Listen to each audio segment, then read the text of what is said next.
You still believe the war in Ukraine is about freedom and sovereignty? I ask you to set that thought aside just for a moment and consider another possibility. You are not watching a war. You are watching the most expensive, most elaborately staged production in human history. A grand drama designed to distract you while the greatest transfer of wealth and power ever conceived takes place right under your nose. And the Russian advances in Donetsk, they are not a failure of Western policy, they are a scheduled act in the play. The story you are being sold every single day is a masterpiece of public relations, a simple tale of good versus evil crafted for easy consumption. On your screen, you see the brutal Russian aggressor, a cartoon villain inching across a map. You see the heroic Ukrainian defender, a noble David calling for more stones for his sling. And in the background, you hear the political noise. Donald Trump's talk of ceding territory is painted as reckless madness, a crack in the unified wall of Western resolve. It's all so very clear, isn't it? But what if the clarity is the illusion? What if the conflict was never meant to be won by either side? You need to understand a core principle. This is not a war for territory. It is a managed meat grinder. Its primary purpose is not military victory, but a sustained, calculated burn, a process designed to achieve objectives that have nothing to do with the sovereignty of Ukraine. Have you ever wondered why, in the face of a supposed stalemate, hundreds of billions of dollars continue to pour in without question? The answer is terrifyingly simple. The stalemate is the objective. The stalemate is where the real profits are made. For the military-industrial complex, the Lockheeds, the Raytheons, the BAE systems of the world, a quick victory is a disaster for the bottom line. A perpetual conflict, a wound that is never allowed to heal, is a perpetual revenue stream. Every shell fired, every tank lost, every new aid package approved is another entry on their quarterly earnings report. Your tax dollars are not defending freedom. They are fueling a bonfire of steel and flesh for shareholder value. But the arms dealers are merely the first layer. Look deeper. Who is poised to profit from the ashes? Look to the great asset managers, BlackRock and Vanguard. They are not merely investing in defense stocks. They are waiting in the wings with agreements already signed to manage the reconstruction of Ukraine. It's a sanitized term for the largest leveraged buyout of a sovereign nation in modern history. They will purchase the shattered infrastructure, the decimated energy grids, and the vast fertile farmland, the breadbasket of Europe, for pennies on the dollar, paid for with loans that will in-debt the Ukrainian people for generations. They are not rebuilding a nation. They are acquiring its assets. And who facilitates this? The architects of our financial system, the IMF and the European Central Bank. They watch as the war they sanction creates the very crises they need. This conflict is the perfect cover to inject trillions into the economy, creating the crushing inflation you now feel in your own home. It's a classic formula. First, you create the problem, a world reeling from war and economic chaos. Then, you wait for the public reaction, fear, panic, and a desperate cry for the government to do something. And finally, you present your pre-packaged solution, a new financial architecture, the central bank digital currency, a system where every transaction you ever make is monitored, tracked, and potentially controlled. This isn't a random convergence of crises. It is a plan articulated openly by think tanks like the World Economic Forum. They call this chaos a golden opportunity for a great reset. They believe the world is too complex to be managed by the will of the people. It must be centrally planned by them, the enlightened elite. And war is the most effective catalyst for radical, undemocratic change. Examine their tools. The aid packages are a masterstroke of financial engineering. They function as a colossal money laundering loop. Your tax money flows to the U.S. government, which then grants it to defense contractors to build weapons, which are sent to Ukraine. A portion of that money then cycles back into the pockets of the very politicians who voted for the aid through lobbying and campaign contributions. Ukraine itself sees only a fraction of the headline number. The rest lubricates the machinery of power in the West. Consider the energy and food crises. Were the sanctions truly designed to cripple Russia, or were they designed to sever Europe, particularly the industrial powerhouse of Germany, from cheap Russian gas, thereby making it permanently dependent on more expensive American energy? They didn't just sanction an enemy, they kneecapped an economic competitor under the guise of solidarity. Even the political drama in America serves the script. Trump versus Biden. It creates the illusion of choice. One offers a quick surgical amputation, peace through concession. The other offers a slow, managed bleed, support until the end.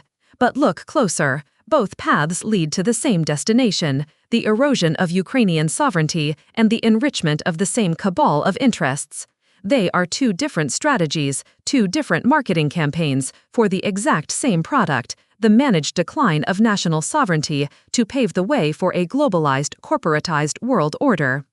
The consequences of this play are no longer confined to the fields of Donetsk.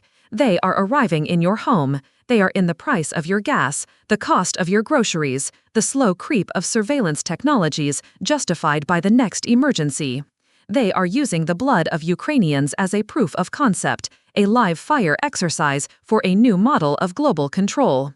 So I urge you, stop consuming the narrative, start deconstructing it. Ask the one question they never want you to ask, cui bono, who benefits? Follow the money. Read the reports from BlackRock, the publications from the WEF. The truth is not hidden in some dark conspiracy forum. It's right there in their own documents, written in the dry language of finance and policy. Share this, not out of fear, but out of a duty to the truth. Their greatest weapon has always been our ignorance. Our greatest weapon is the truth, shared from one awakened mind to another. They turned Ukraine into a laboratory for modern warfare, but what they have planned for the reconstruction is far more sinister. In the next chapter, we will expose how they intend to use the rebuilding of Ukraine as the template for rolling out the world's first ever large-scale digital ID and CBDC network. They are not building a country back, they are building a blueprint for a digital prison, and you are next in line. Let's dispense with the pleasant fiction of humanitarian aid. It's a beautifully crafted term, isn't it? It evokes images of care packages and Red Cross volunteers. The reality is a far colder, more cynical mechanism. You have been told that your tax dollars are rebuilding a shattered nation, defending the innocent. This is the story sold to you to secure your consent. The truth is that the humanitarian crisis is merely the marketing campaign for the largest, most audacious transfer of public wealth into private hands ever engineered. Have you ever looked at the fine print of these multi-billion-dollar aid packages? Have you wondered how much of that money ever touches Ukrainian soil? A fraction, a pittance. The vast majority of these funds never leave the United States or Europe. It is a closed loop, a colossal money laundering spin cycle presented as charity. Your tax money is allocated by politicians who then award massive contracts to their donors in the defense industry, the Lockheeds, the Raytheons. These corporations, their stock prices soaring with every new escalation, produce the weapons. The money is then logged as aid to Ukraine. It is nothing of the sort. It is a direct subsidy to the military-industrial complex, greased by the blood of a war they have every incentive to prolong. This is why the stalemate in Donetsk is not a policy failure, it is a resounding financial success. Pull up a stock chart for any major defense contractor since February 2022. Juxtapose that soaring green line against the images of shelled apartment blocks in Bakhmut. In that contrast, you will find the entire story. A quick victory for either side is their worst-case scenario. A swift peace would turn off the spigot. What they require is a perpetual meat grinder, a managed attritional conflict, a wound that is kept meticulously open, bleeding just enough to justify the next $100 billion transfusion. They are not funding a victory, they are funding a process. A process that grinds down Russian military hardware on one side and drains the treasuries and arsenals of Europe on the other, all while their own profits reach stratospheric new heights. But the arms dealers are only the most visible benefactors. The second act of this play is even more brilliant in its cruelty. Consider the so-called energy crisis. Do you truly believe the sanctions were designed to cripple the Russian war machine? A nation that sells its oil and gas to the rest of the world has no shortage of customers. The sanctions were never primarily aimed at Moscow. They were aimed at Berlin. The true target was the economic engine of Europe. The goal was to permanently sever the symbiotic relationship between German industry and cheap Russian energy, a partnership that made Europe a formidable economic competitor to the United States. It was a masterstroke of geopolitical sabotage disguised as moral outrage. By forcing Europe to decouple, the architects of this crisis accomplished two things. First, they crippled their main economic rival, triggering a wave of deindustrialization across Germany as factories closed under the weight of astronomical energy costs. Second, they created a captive market. Europe, shivering and desperate, now had to buy its energy from its saviors, primarily American liquefied natural gas, at 3, 4, or 5 times the price. They didn't just sanction an adversary, they kneecapped an ally. And you are paying for it every time you fill your car or heat your home. This brings us to the final, ghoulish act, the reconstruction. As the bombs fall, another class of predator circles overhead, not with jets, but with spreadsheets and investment portfolios. You have seen the headlines. BlackRock, JP Morgan, the largest financial entities on Earth, have been appointed to advise Ukraine on its rebuilding efforts. You must ask a simple, piercing question. Why are Wall Street investment banks, institutions that exist solely to maximize profit, interested in rebuilding schools and hospitals? The answer is they are not. They are interested in assets. The term reconstruction fund is a euphemism for the world's largest fire sale. Under the cover of rebuilding, they are preparing to orchestrate the wholesale acquisition of a nation's sovereign wealth. Ukraine's vast, fertile farmland, some of the most productive on the planet. Its energy grids, its ports, its state-owned enterprises. All of it will be collateralized against the enormous debts incurred to fight this war, and then sold for pennies on the dollar to the very financial behemoths advising the process. This is not philanthropy. This is the leveraged buyout of an entire country, a blueprint for disaster capitalism on a scale never before witnessed. This is no longer a distant story about a foreign war. The shockwaves have reached your kitchen table. The inflation that erodes your savings is a direct tax to pay for this machine. The impossibly high energy bills are your contribution to the strategic crippling of Europe. They have turned blood and tears into quarterly earnings reports and geopolitical dominance. It is the most profitable enterprise in modern history, and it is being paid for by you. Start asking the hard questions. Ask your elected officials where precisely the money is going.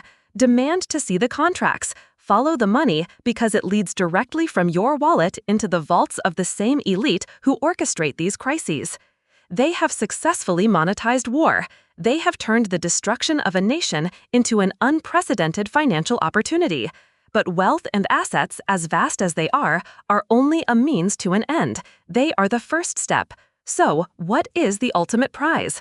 What do you buy when you already have all the money in the world? You buy control. They don't just want your money, they want your very autonomy. In the next chapter, we will uncover the final objective, the plan to use the ashes of this war to forge a new global order, and the price every single one of us will be expected to pay. They have monetized destruction.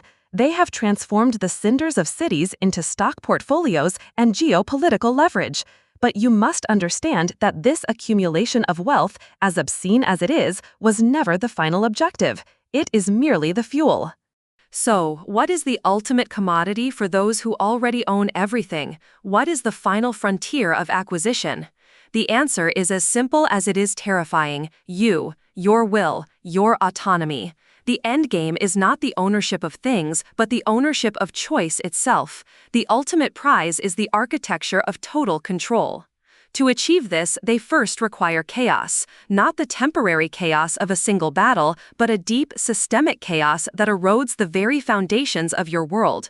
The war in Ukraine is the perfect catalyst, a managed demolition project on a global scale. It is the engine that drives the inflation that hollows out your savings. It is the justification for the engineered supply chain breakdowns that leave shelves empty. It is the moral cover for the energy crisis that plunges nations into economic economic despair. This is the calculated application of the Hegelian dialectic on an industrial scale: problem, reaction, solution. They create the problem, a world unmoored, racked by war, pandemic, and economic instability. They wait for the inevitable reaction: your fear, your exhaustion, your desperate cry for someone, anyone, to restore order and predictability. And then, when you are at your most vulnerable, they present their pre-packaged solution, a solution they have been developing for decades behind the closed doors of Davos, of the IMF, of the Bank for International Settlements. They call it financial innovation, progress, a necessary step into a digital future. In reality, it is the blueprint for a prison. This is what you must see. This is the connection that the nightly muse will never help you make. The war in Ukraine is not just a laboratory for testing new weapon systems. It has become the world's first ever national test site for the systems of a new social order. The so-called reconstruction of Ukraine, guided by the same financial giants who profited from its destruction, is not about rebuilding roads and power plants. It is about building a prototype, a model society running on a new operating system, a central bank digital currency, CBDC, seamlessly integrated with a universal digital identity. Why Ukraine? Because a desperate, broken nation with a shattered infrastructure and a government wholly dependent on foreign capital is the perfect petri dish. Its people have little choice but to accept the help offered by their saviors. Need to receive aid payments? You'll need the government-issued digital wallet. Need to prove you are eligible for food rations? You'll need to scan your digital ID. Slowly, then all at once, access to the necessities of life becomes conditional upon entry into this new digital enclosure. They are not rebuilding a sovereign nation, they are beta testing a digital fiefdom. Let us be perfectly clear about what a CBDC is. It is not an evolution of money like the shift from cash to credit cards. It is a revolution in control. Unlike your current bank account, a CBDC is not your property. It is a direct liability of the central bank. It is programmable money. This means the issuer, the state, can write rules into the very fabric of your funds. Imagine your money having an expiration date to force you to spend it and stimulate the economy. Imagine your purchases being restricted based on your carbon footprint score, also conveniently located on your digital ID. Imagine being algorithmically blocked from buying a plane ticket, too much red meat, or donating to a political cause deemed misinformation by an unseen authority. This is not a slippery slope fallacy. It is the stated purpose and design of the system. The digital ID is the other half of this perfect cage. It is the master key to your life, a centralized database linking your finances, the CBDC, with your health records, your travel history, your social media activity, your compliance with state mandates. To participate in society, to work, to travel, to enter a store, to access healthcare, you will need a green light on this ID. This system transforms citizenship from a right into a revocable privilege, subject to your daily good behavior. They no longer need barbed wire and watchtowers when the prison is in your pocket and the warden is an algorithm. This is the great and terrible project of our time. They are using the blood and rubble of the Donbass to normalize a system intended for global export. The World Economic Forum champions it as part of the Great Reset. The International Monetary Fund is already publishing handbooks for its global implementation. Central banks from Europe to North America are running their own pilot programs, waiting for the opportune moment of crisis to unveil it to their own populations. They did not create this crisis in Ukraine simply to sell more missiles to Kyiv or more natural gas to Berlin. They did it to create a state of exception so profound, a level of fear so pervasive, that humanity would willingly trade its freedom for the promise of safety. They are perfecting a model of control in a war zone so it can be deployed in peacetime right in your hometown. They are building the infrastructure of slavery and calling it progress. This has moved far beyond a war for territory. It is now a war for the human soul, and the front line runs directly through your wallet and your right to say no.